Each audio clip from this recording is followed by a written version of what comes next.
Where was your soul before your first memory? It is a question that disorients even the most rational mind. We know where our bodies came from: cells, parents, ancestry, biology. But the soul resists such definitions. It does not belong to chronology. It is not confined to the physical, and yet we feel it. We feel that we are not just a product of time, but participants in something eternal. The human soul contains mysteries too vast for simple answers. That is why both theology and psychology, when they are honest, must approach such questions not with certainty, but with reverence. The Bible, in its symbolic depth, speaks of a God who knew us before we were formed in the womb. Psychology, when it dares to look beyond the empirical, discovers patterns within us that seem to echo an origin far beyond this lifetime. These are not contradictions.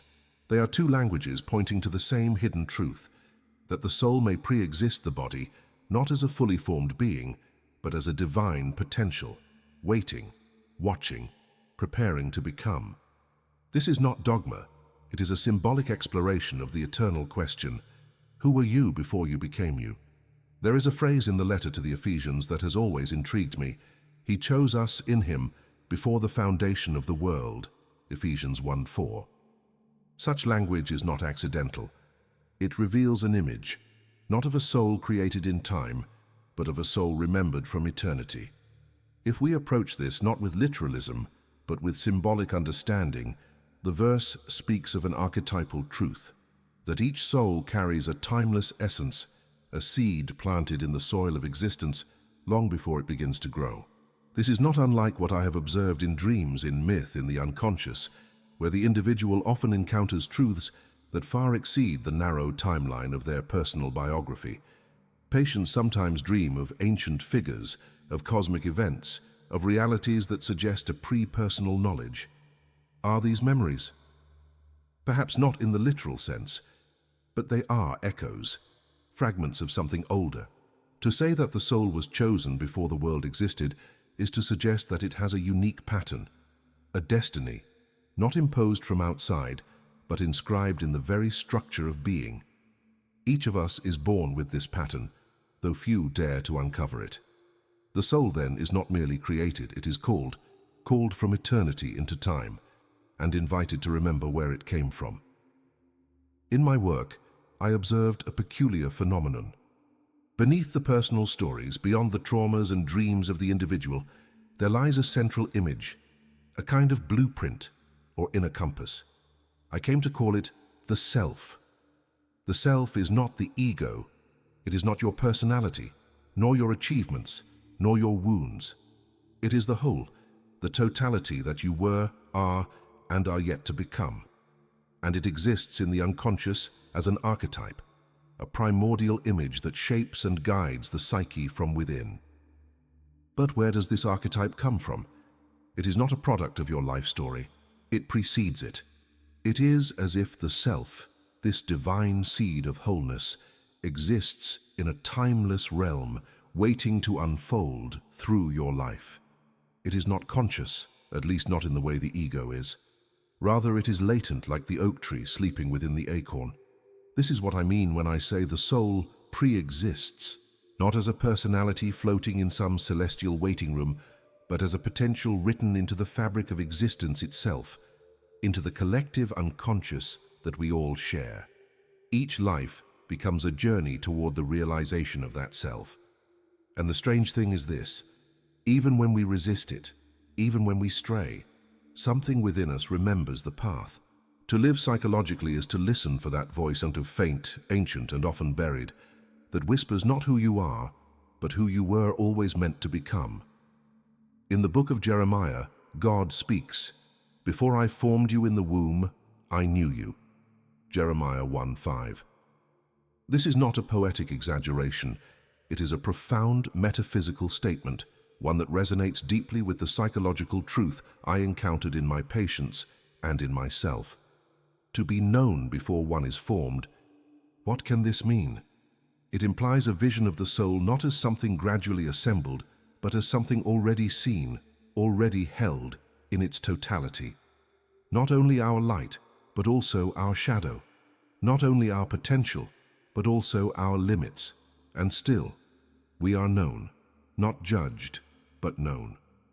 This knowledge corresponds to what I call the self, that central archetype that holds within it the opposites, conscious and unconscious, masculine and feminine, divine and human. The self is not perfection. It is wholeness. When the scriptures speak of God knowing the soul before it is formed, they speak the same symbolic language. God sees the whole, even the parts we ourselves have not yet faced. He knows the inner architecture, the pattern, the destiny. And so when life confronts us with trials, with inner conflicts, we must remember, none of this is accidental. The journey has already been seen. The soul is not surprised, only the ego is. There is a moment, silent, invisible, when something eternal crosses the threshold into time. At the biological level, we call it conception. But psychologically, symbolically, this moment represents something far greater. It is the first fracture of eternity, when the soul as a timeless potential is drawn into the narrow corridor of human life. This transition is not linear. It is more like a ray of pure light passing through a prism. What was once unified becomes divided into color, form, identity, limitation. The self, whole and eternal, begins to individualize.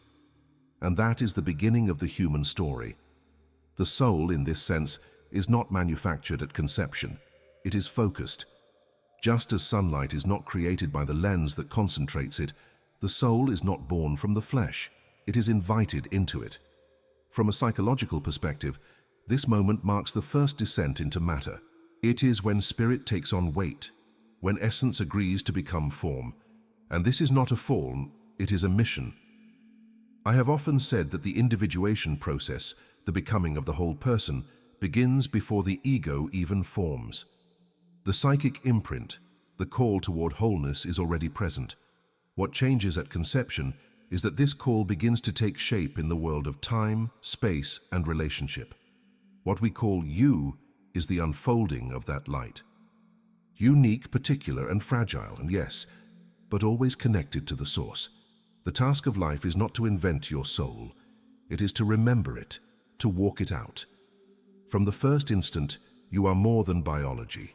You are a mystery in motion, a divine spark wrapped in human skin. Long before the first breath, the psyche is already responding. In the womb, we are not yet conscious in the way adults understand consciousness, but we are far from blank.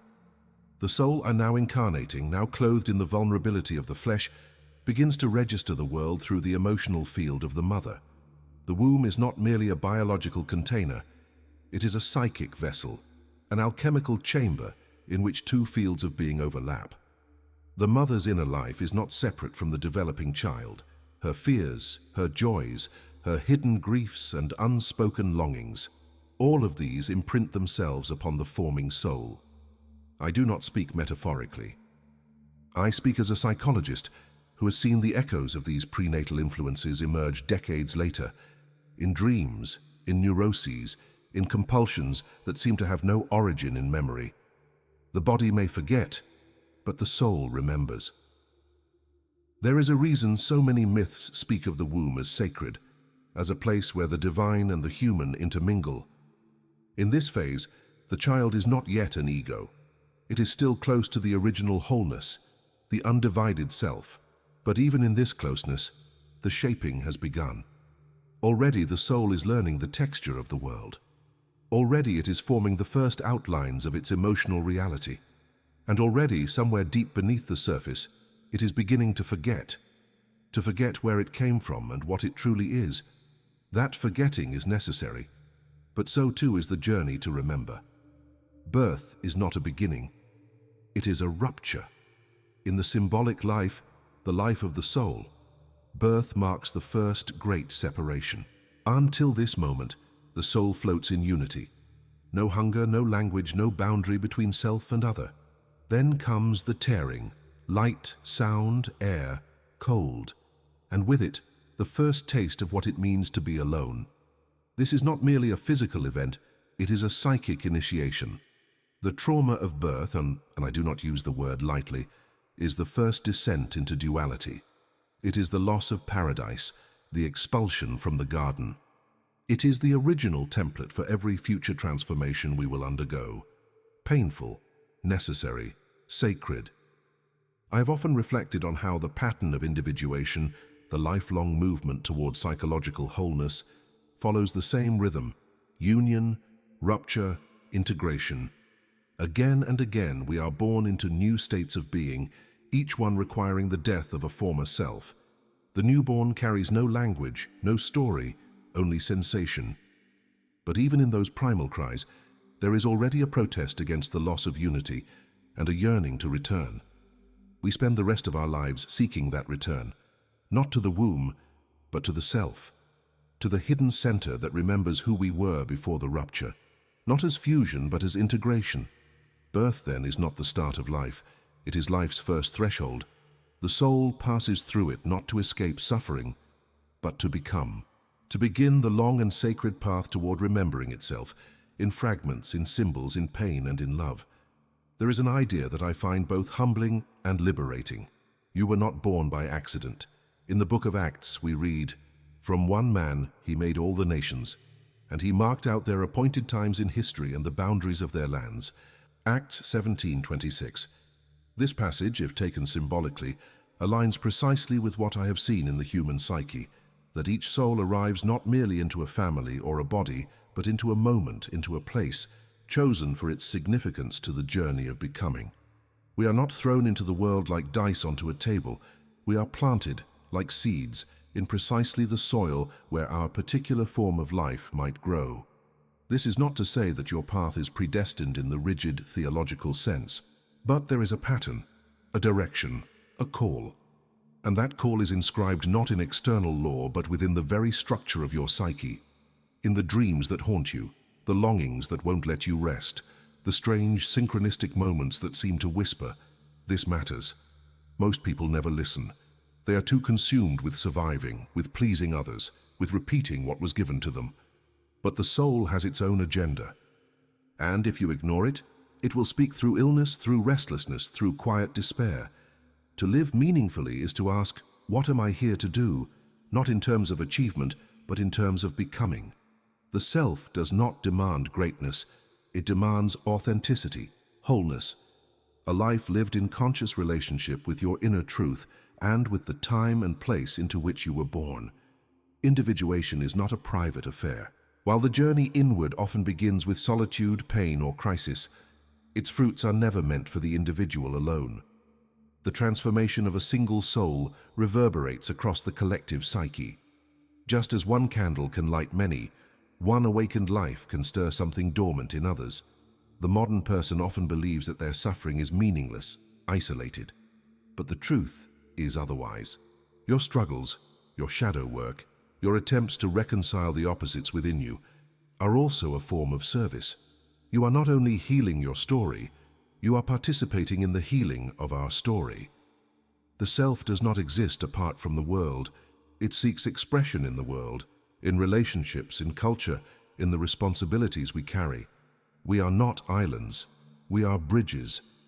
Every step toward inner integration contributes to the awakening of the human spirit. This is not idealism. It is psychological reality. When one person breaks free from unconscious patterns, the weight of collective neurosis lightens, however slightly. When one person remembers their purpose, the field of possibility expands for all. This is the paradox. Individuation is both solitary and collective. The deeper you go into your true nature, the more deeply you become connected to others, not through roles or masks, but through essence. This is why the work matters, not only for you, for us. The soul carries a task, but that task is never separate from humanity. The archetypal path is always relational. You are not just healing your life, you are helping reality itself remember what it's capable of becoming. One of the oldest questions of the human spirit is this: am I free or am I destined? Theologies have wrestled with this dilemma for millennia.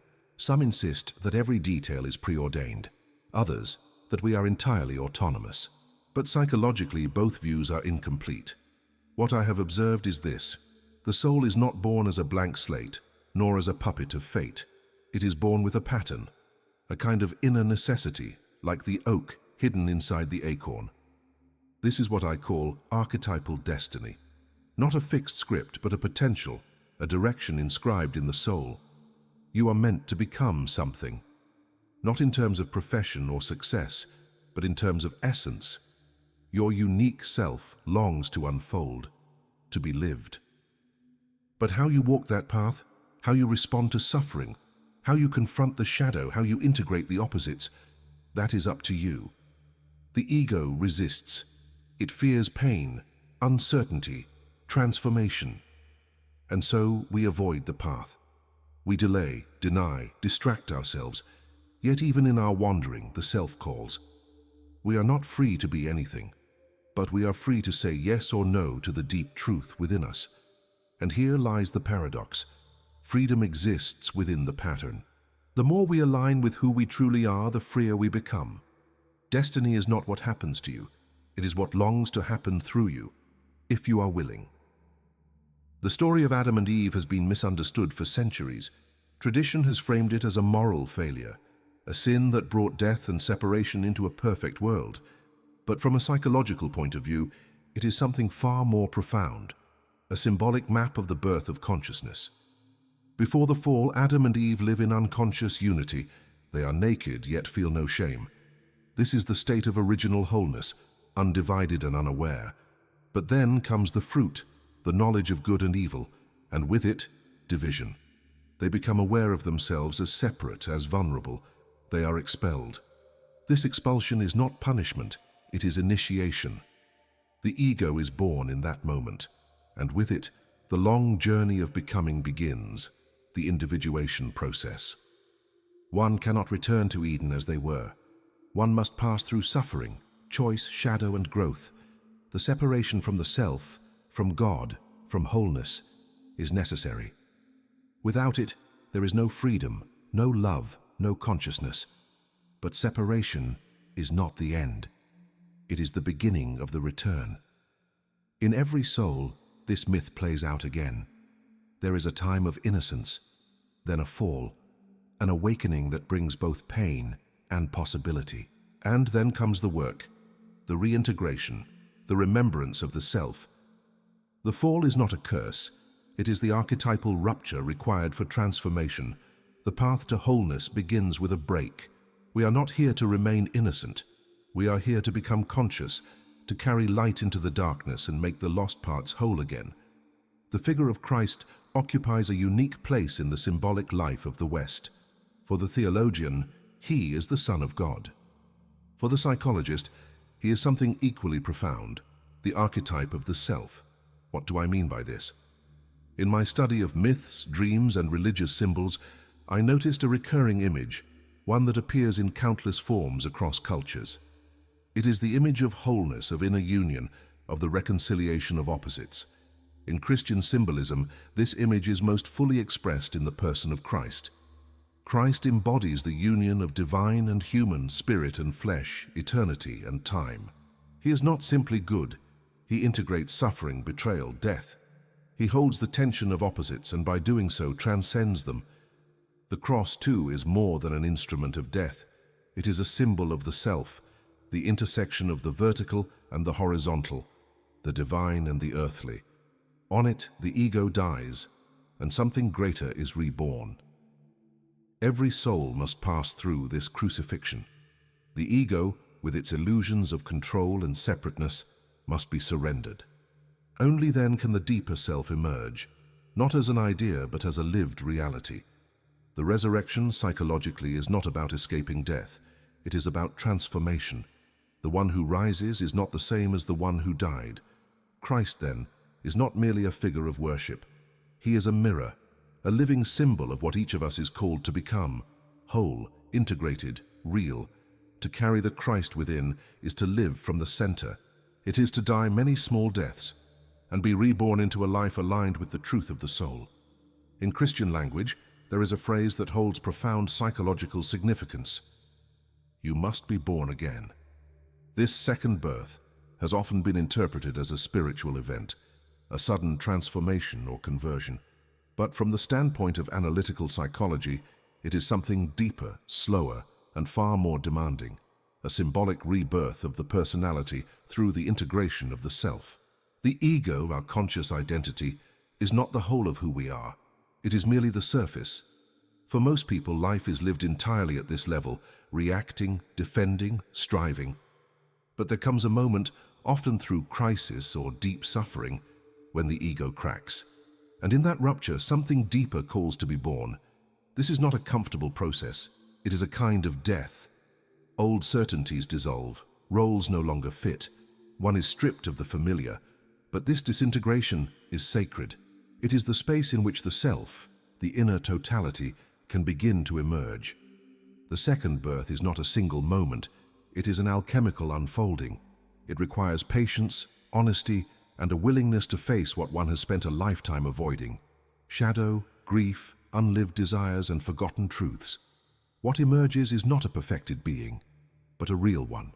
To be born again, psychologically, is to become whole, not pure, not ideal, but integrated, alive from within. And this, I believe, is the deeper meaning of the new creation spoken of in Scripture.